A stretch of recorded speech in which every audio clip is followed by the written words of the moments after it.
आज का जो प्लान है थंबनेल पे ऑलरेडी आपने देख लिया होगा। 39/40 39/40 में प्यारा सा मकान आपको मिलेगा, जिसमें आपको 3 बेडरूम, किचन, लैट्रिन, बाथरूम, पूजा रूम बहुत अच्छे तरीके से यहाँ पे डिज़ाइन किया है दोस्तों। तो ज़्यादा देरी नहीं करेंगे और आपको एक एक डिटेल बताएंगे। नक्शा पसंद आए तो चैनल को लाइक शेयर और सब्सक्राइब जरूर करें। कोई प्लान बनवाना है तो नंबर स्क्रीन पे शो हो रहा होगा। प्लान की अगर बात करें तो जो भी मैंने यहाँ पे कॉलम दिया है 10/10 के सारे कॉलम हैं, और इसको मैंने यहाँ पे हाईलाइट कर दिया है येलो कलर से। आप इसको इस हिसाब से कंसीडर कर सकते हैं। तो अगर आप सिंगल फ्लोर बना रहे हैं तो 10/10 का ही कॉलम रखें। अगर आप उसके ऊपर बना रहे हैं मतलब डबल फ्लोर या ट्रिपल फ्लोर, तो यहाँ पे आपका कॉलम का साइज़ बढ़ जाएगा। क्या साइज़ होगा, कितना होगा, वो आप हमारी पेड सर्विस लेंगे तब हम आपको सारा डिटेल उसमें बना के देंगे दोस्तों। फिलहाल के लिए अभी इस प्लान की बात करें तो इसमें आपको 10/10 का कॉलम है। 4 सरिये 12 mm का आपका यूज किए गए दोस्तों। 12 mm का सरिये 4 यूज किया गया है। बहुत लोग 10 का सरिये यूज करते हैं कॉलम में, जो कि गलत है। आपको हमेशा 12 mm का ही सरिया कॉलम में यूज करना चाहिए दोस्तों। इस चीज़ का आपको हमेशा ध्यान रखना है। फ्रंट में आपको लंबा सा बरामदा मिलेगा, तो यहाँ पे आपका जो कॉलम की हाइट है थोड़ा कम करना पड़ेगा फॉर डिजाइनिंग, क्योंकि डिजाइन के तौर पे इस कॉलम का जो हाइट है कम करना पड़ेगा दोस्तों। ठीक है, तो आप देख सकते हैं कितने कॉलम आपके हो जाएंगे। 4 पीछे हो गए, 4 4 8 4 12 4 16 16 4 20 2 22 कॉलम्स इसमें आपके टोटल हो गए दोस्तों। यहाँ पे एक चीज़ मैं थोड़ा सा ऐड करना चाहता हूँ। असल में क्या है, क्लाइंट का ये पीछे वाला हिस्सा बना हुआ था। ठीक है, यहाँ पे 12-12 फीट के 3 रूम बने थे। ठीक है, तो ये दोनों 13 फीट के थे, बीच वाला 12 फीट का। तो इनका कॉलम इस जगह पे आ रहा था, तो मैंने 3 फीट इसको एक्स्ट्रा इधर कर दिया है। कॉलम नहीं चेंज किए, कॉलम यहीं रहेगा। तो आप 3 फीट दाएं बाएं बीम दे करके सपोर्ट कर सकते हैं। इसमें कोई दिक्कत, कोई प्रॉब्लम आपको नहीं आएगी। और बीच में एक पूजा रूम ऐड कर दिए दोस्तों। ठीक है, तो इतना छोटा सा एक करेक्शन हुआ है दोनों साइड में। इधर भी 12 फीट पे कॉलम था, इसको मैंने 3 फीट बीम इधर, ये कॉलम इधर ना होकर के यहाँ पे था। ठीक है, ये पुराना प्लान के हिसाब से बता रहा हूँ। ठीक है, तो अब ये आपके यहाँ पे कॉलम रेडी हो गए। अब हाइट बाहर की जो दीवार है, अंदर की जो दीवार है, उसको भी थोड़ा समझा देते हैं। बाहर की जो दीवार है उसको मैंने 10 इंची का रखा है फॉर सेफ्टी रीजन, ताकि कोई तोड़ करके घुसे ना। होता क्या है कि मान लीजिए अगर गांव में मकान बना रहे हैं, चारों साइड से आपकी ज़मीन ओपन है, तो बाहर की दीवार 10 इंची आपको रखना ज़रूरी है दोस्तों, अन्यथा कोई तोड़ करके मकान में घुस जाता है। तो इस चीज़ का ध्यान रखना है दोस्तों। तो और अंदर की जो भी दीवार है 5 इंची आपकी रहेगी दोस्तों। ठीक है, और बाहर की दीवार 10 इंची रखने का एक और फ़ायदा है कि खिड़की वगैरह जब आप लगाएंगे, विंडो रखने से, विंडो लगाने से आपकी दीवार में क्रैक ना डेवलप हो, क्योंकि 5 इंची की दीवार में क्रैक आ जाता है, जो जिसको दरार बोलते हैं, क्रैक बोलते हैं। ठीक है, इसको अवॉइड करने के लिए 10 इंची की दीवार बाहर की रखनी चाहिए दोस्तों। ठीक है, इस तरीके से आप यहाँ पे देख सकते हैं। इस तरीके से आपका ये पूरा ये वॉल कंप्लीट हो जाएगा।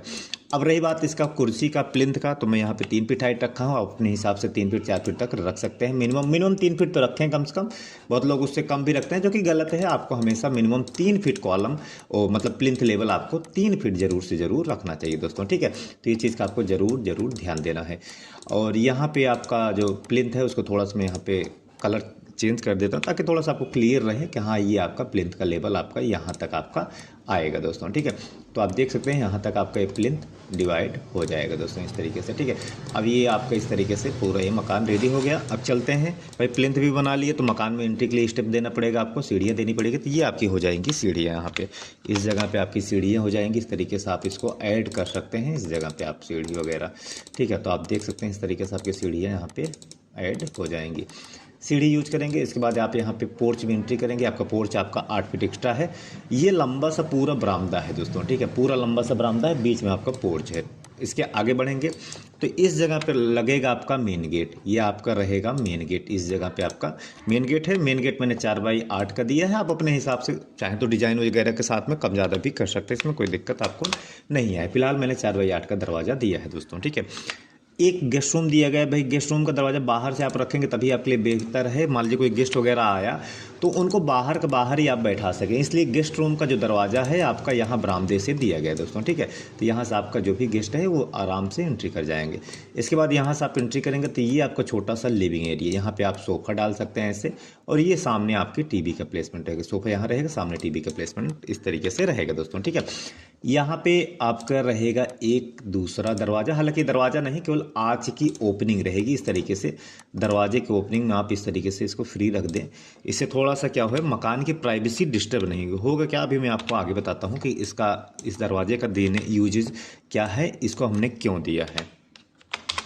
ठीक है, जैसे आप यहाँ पे सोफा लगा के बैठे हैं तो होगा क्या, मान लीजिए कोई हॉल में बैठा है, अगर ये दीवार ना दी जाए तो यहाँ से दरवाज़ा अगर खुला रहेगा तो पूरा अंदर तक आपका डायरेक्ट दिखेगा। इससे क्या होगा, ये थोड़ा आपको प्राइवेसी देगा और एक छोटा सा हिस्सा आपका एक लिविंग हॉल जैसा स्पेस भी आपको मिल जाएगा। फिर आप आगे बढ़ते हैं तो ये आपका आंगन एरिया, आप इसको बोल सकते हैं आंगन एरिया, आपको यहाँ पे मिल जाएगा दोस्तों। इधर दिया गया आपका किचन, ठीक है, ये आपका हो गया किचन, इस साइड में आपका रहेगा किचन और किचन का जो दरवाज़ा है इस जगह पे आपका लग जाएगा, ठीक है। ये आपका किचन का दरवाज़ा इस जगह पे आपका इस तरीके से यहाँ पे लग जाएगा,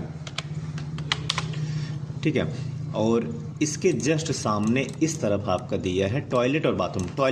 टॉयलेट इसको बनाइएगा क्योंकि ये किचन के जस्ट सामने ना पड़े, किचन के दरवाजे के जस्ट सामने ना पड़े टॉयलेट, इसलिए टॉयलेट आप इसको बनाइएगा दोस्तों, ठीक है। तो ये आपका इस कोने पे हो गया टॉयलेट और ये इस कोने पे हो गया बाथरूम। टॉयलेट अलग, बाथरूम अलग आपका इस तरीके से हो जाएगा। और इस तरफ देखेंगे तो आपको ये मिलेगा सीढ़ी आप इस तरीके से आप इसको यूज कर सकते हैं। ये आपका इस तरीके से सीढ़ी रहेगा। अभी मैं आपको आगे बताऊंगा सीढ़ी किस तरीके से बनाया गया है दोस्तों, ठीक है। पीछे की तरफ चलेंगे तो 2 बेडरूम, साइज वगैरह भी मैं सब कुछ बताऊंगा। इन दोनों, ये इधर बेडरूम है, एक इधर बेडरूम, तो टोटल 3 बेडरूम के साथ में डिज़ाइन बनाया गया है। तो ये इस बेडरूम का दरवाज़ा आपका इस जगह पे, इसको मैंने रोटेट इसलिए किया है, ठीक है। इस बेडरूम को हमने रोटेट, इसलिए दरवाज़ा इसलिए रोटेट किया है ताकि अंदर हॉल में आप कैसे भी रहें और आपका, क्योंकि भाई पर्सनल रूम होगा, कोई लॉबी से डायरेक्ट दिखे ना, इसीलिए थोड़ा रोटेट कर दिया दोस्तों, ठीक है। इसके बाद इस साइड भी एक दूसरा रूम आपको मिल जाएगा, ये आपका दूसरा रूम इस साइड में आपको मिल जाएगा, ठीक है। ये 2 बेडरूम आपको इस तरीके से आपको यहाँ पे मिल जाएंगे। पीछे आपका रहा किचन, ये आपका पूजा रूम। यहाँ पे क्लाइंट को पूजा भी चाहिए, पूजा रूम भी चाहिए था, तो ये आपका हो गया पूजा रूम। इस तरीके से आपका ये पूजा रूम यहाँ पे इस जगह पे आपका ये वाला हो जाएगा इस तरीके से,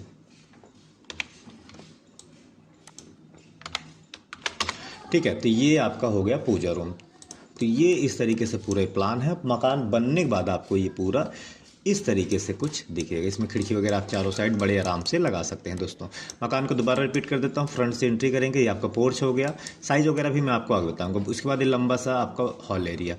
इसके बाद ये आपका गेस्ट रूम, इसका दरवाजा आपका बरामदे से रहेगा। मान लीजिए कोई गेस्ट वगैरह आता है तो उनको अंदर ना जाना पड़े। ये आपका मेन गेट हो जाएगा, यहाँ से आप एंट्री करेंगे। ये आपका लिविंग एरिया, एक विंडो सामने भी दी गई है, गेस्ट रूम में भी सामने दी गई है। इसके बाद यहाँ से आप एंट्री करेंगे अंदर, ये आप आंगन में एंट्री करेंगे। इधर दिया गया किचन, इधर टॉयलेट, इधर बाथरूम और ये दिए गया आपका सीढ़ी समझ लीजिए कैसे बनाया गया है। ऊंचाई हमने 6 इंची रखा है, चौड़ाई 3 फीट 3 इंच है और ये थ्रेड जिस पे पैर पड़ेगा उसको 10 इंची है। और ये इस तरीके से सीढ़ी बना, मतलब पहले आप यहाँ से चलना स्टार्ट करेंगे, इसके बाद यहाँ पे लैंडिंग, फिर आगे बढ़ेंगे यहाँ पे लैंडिंग, उसके बाद आप यहाँ पे फर्स्ट फ्लोर पे पहुँच जाएंगे इस तरीके से, ठीक है। पीछे की तरफ आपको 2 बेडरूम मिलते हैं। साइज वगैरह भी मैं आपको आगे बताऊंगा। ये आपको एक पूजा रूम मिलता है दोस्तों। जो भी कॉलम है मैंने उसको थोड़ा हाईलाइट किया है दोस्तों। तो चलिए अब साइजेस वगैरह आपको बताते हैं और आपको क्लियर करते हैं कि हमने किस साइज़ में क्या चीज़ कैसे रखा हुआ है। तो आप देख सकते हैं ये आपका हो गया 39 फीट, जो मकान का विड्थ रखा गया 39/40, ठीक है। 39/40 में आपका इस तरीके से प्लान बनाया गया है।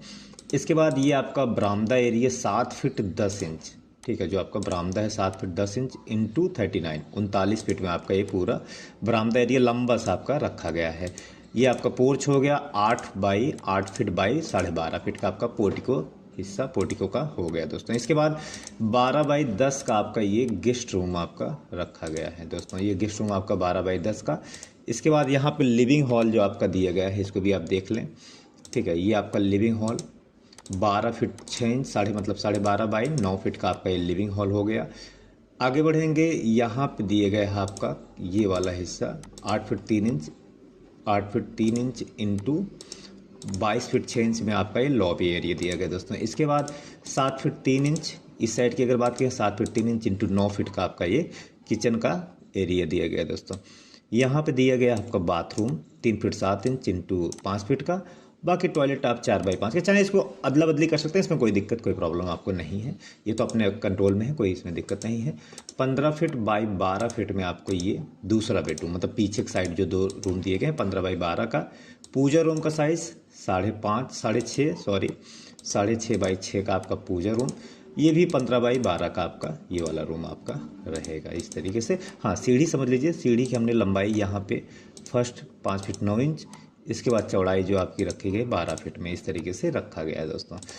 ये इस तरीके से ये पूरा प्लान है। स्क्रीनशॉट लेना है तो आप इसका स्क्रीनशॉट ले सकते हैं दोस्तों। तो ये छोटा सा वीडियो आपको कैसा लगा कमेंट करके ज़रूर बताइएगा। कोई नक्शा बनवाना है तो आप हमसे कांटेक्ट करके नक्शा बनवा सकते हैं। तो मिलते हैं दूसरे वीडियो लेके, मैं तब तक के लिए विदा लेता हूँ।